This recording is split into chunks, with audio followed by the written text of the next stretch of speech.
ಇವತ್ತು ನ್ಯಾಯವನ್ನು ಪಡೆಯೋದು ಎಷ್ಟು ದುಬಾರಿ ಆಗ್ತಾ ಇದೆ ಅನ್ನೋದೆಲ್ಲದೂ ಕೂಡ ಅದ್ರ ಜೊತೆಗೆ ಇದು ಕೂಡ ಅದೇ ಮಾತಂತೂ ಸತ್ಯ ಇದೆ. ಸೋತವನು ಸತ್ತ ಅಂತ, ಗೆದ್ದವನು ಸೋತ ಅಂತ. ಯಾಕೆ ಹೀಗಾಗ್ತಾ ಇದೆ? ಬಹುಶಃ ಮನುಷ್ಯನಿಗೆ ಜೀವನ ಅನ್ನುವಂಥದ್ದು ಏನು ಬಹಳ ಶಾಶ್ವತವಾಗಿ ನಾವು ಸಾವಿರಾರು ವರ್ಷ ಇರ್ತೀವಿ ಅನ್ನುವಂಥದ್ದು ಅಲ್ಲ. ಇರುವಷ್ಟು ದಿವಸ ನೆಮ್ಮದಿಯಿಂದ ಇರಬೇಕು. ನಮ್ಮ ಸವಲತ್ತುಗಳಿಗೆ ಅಥವಾ ನಮ್ಮ ಜೀವನಕ್ಕೆ ಯಾವುದೇ ರೀತಿಯ ಬಾಧ್ಯತೆಗಳು ಬರಬಾರದು, ಬಾಧಕಗಳು ಇರಬಾರದು. ಆ ಬಾಧಕಗಳು ಬಂದಾಗ ನಾವು ಅದಕ್ಕೆ ನ್ಯಾಯವಾಗಿತ್ತವಾಗಿ ಅದನ್ನು ವಿರೋಧಿಸ್ತಕ್ಕಂಥದ್ದು, ಅದನ್ನು ಪಡ್ಕೋಬೇಕಾದ್ದು ಹಕ್ಕಿದೆ. ಅದಕ್ಕೆ ಪೂರಕವಾಗುವಂಥ ರೀತಿಯಲ್ಲಿ ಸ್ಪಂದಿಸಬೇಕಾದ್ದು ಸಂಬಂಧಪಟ್ಟವರೆಲ್ಲರ ಒಂದು ಕರ್ತವ್ಯ. ಅದು ಆ ಕರ್ತವ್ಯದ ಹಿನ್ನೆಲೆಯಲ್ಲಿ ಇವತ್ತು ಬಹಳಷ್ಟು ವಿಶಾಲವಾಗಿ ಪ್ರಪಂಚ ಬೆಳೀತಾ ಇದೆ, ಜನಸಂಖ್ಯೆ ಹೆಚ್ಚಾಗ್ತಾ ಇದೆ. ಈ ಎಲ್ಲ ಹಿನ್ನೆಲೆಯಲ್ಲಿ ಅದಕ್ಕೆ ಅನುಗುಣವಾಗಿ ಸವಲತ್ತುಗಳನ್ನ ಜನರ ಸಮೀಪಕ್ಕೆ ಮಾಡಿಕೊಡ್ಬೇಕಾದ್ದು ಅದು ಕರ್ತವ್ಯ. ಅದು ಆ ಕರ್ತವ್ಯ ನಾವು ಲಕ್ಷಿಸಿದಾಗಲೇ ಕಾರಣದಿಂದನೇ ಇವತ್ತು ಉತ್ತರ ಕರ್ನಾಟಕದ ಧಾರವಾಡದಲ್ಲಿ ಸಂಚಾರಿ ಹೈಕೋರ್ಟ್ ಆಯಿತು, ಮತ್ತೆ ಕಲಬುರಗಿನಲ್ಲಿ ಹೈಕೋರ್ಟ್ ಪೀಠ ಆಯಿತು. ಅದು ಒಳ್ಳೆಯ ಬೆಳವಣಿಗೆ ಉತ್ತರ ಕರ್ನಾಟಕದ ಜನರಿಗೆ. ಹಾಗೇನೆ ಇವತ್ತು ನ್ಯಾಯದಾನ ಅನ್ನುವಂಥದ್ದು ಮೊದಲೆಲ್ಲ ಮಹಾರಾಜರ ಸರ್ಕಾರದಲ್ಲಿ ಊರಿನಲ್ಲಿ ಒಬ್ಬರನ್ನ ಆನರರಿ ಮ್ಯಾಜಿಸ್ಟ್ರೇಟ್ ಅಂತ ನೇಮಿಸಿದ್ರು ಮೈಸೂರು ಮಹಾರಾಜರು. ಅವರು ಸ್ಥಳೀಯವಾಗಿ ಅಲ್ಲಲ್ಲೇ ನ್ಯಾಯವನ್ನ ದೊರಕಿಸ್ಕೊಡ್ಬೇಕು, ಮಹಾರಾಜರ ಸರ್ಕಾರ ತನಕ ಬರೋದು ಬೇಡ ಅಂತ ಸ್ಥಳೀಯವಾಗಿನೇ ಅವ್ರಿಗೆ ಮಾಡಬೇಕು. ಈಗಲೂ ಕೂಡ ಕೆಲವರು ಆನರರಿ ಇದ್ದದ್ದು ಉದಾಹರಣೆಗಳು ನಮ್ಮ ಮುಂದೆ ಇದಾವೆ, ಕೆಲವು ಮಂಥನಗಳ ಹಿರಿಯರು.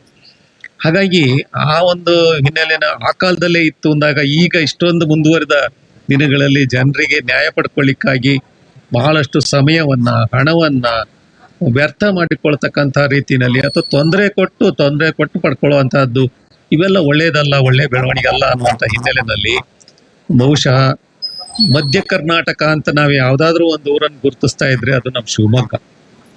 ಯಾಕೆಂದ್ರೆ ಉತ್ತರ ಕರ್ನಾಟಕಕ್ಕೂ ದಕ್ಷಿಣ ಕರ್ನಾಟಕಕ್ಕೂ ಒಂದ್ ರೀತಿ ಸೇತುವೆಯಾಗೇ ಇದೆ ಶಿವಮೊಗ್ಗ. ಇಲ್ಲಿ ಎರಡೂ ಸಂಸ್ಕೃತಿ ಸಂಸ್ಕಾರಗಳ ಸಮ್ಮಿಲನವಾಗ್ತಾ ಇದೆ ಶಿವಮೊಗ್ಗ. ಹಾಗಾಗಿ ಇಂಥ ಒಂದು ಪವಿತ್ರವಾದಂತಹ ಸ್ಥಳ ಮತ್ತು ಹಲವಾರು ದೃಷ್ಟಿಗಳಿಂದ ಬಹಳಷ್ಟು ಅರ್ಥಪೂರ್ಣವಾಗಿ ಶಿವಮೊಗ್ಗ ಕ್ಷೇತ್ರ ಇವತ್ತು ಬೆಳೀತಾ ಇದೆ. ಮತ್ತೆ ಇಲ್ಲಿಯ ನಾಡಿನ ಸಂಸ್ಕೃತಿ, ವೈಶಿಷ್ಟ್ಯತೆ, ಸೌಲಭ್ಯಗಳು, ಜನರ ಭಾವನೆಗಳು, ವಿವೇಕ ಇವೆಲ್ಲವೂ ಕೂಡ ಬಹಳ ವಿಶಿಷ್ಟವಾದ ರೀತಿಯಲ್ಲಿ ಕರ್ನಾಟಕದಲ್ಲೇನೆ ಶಿವಮೊಗ್ಗ ಒಂದು ಪ್ರತಿಷ್ಠಿತ ಸ್ಥಾನವನ್ನ ಪಡ್ಕೊಂಡಿದೆ. ಇದು ನಾವೆಲ್ಲ ಹೆಮ್ಮೆ ಪಡುವಂತ ಸಂಗತಿ.